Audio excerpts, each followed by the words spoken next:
Biglang bumulaga sa social media ang balitang hiwalay na ang sikat na duo na sina Jai Asuncion at Aga Si Ching, kilala bilang Jai Ga.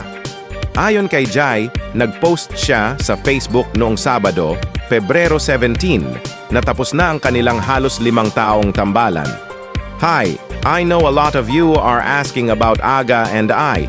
We tried to work things out pero hanggang dito na lang po talaga. It was a wonderful, almost 5-year relationship with Aga. I learned a lot from him and we both made each other happy for the past years. Ani Jai.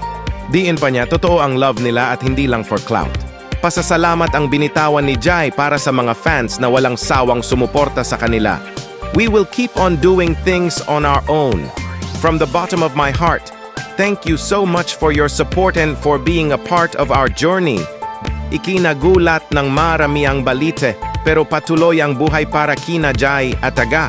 Si Jai, patok sa kanyang beauty vlogs, habang si Aga, kilala sa prank videos.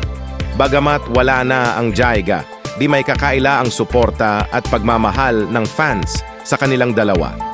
Importante ang kaligayahan nila at siguradong marami pang kwento ang ibabahagi nila sa kanilang journeys.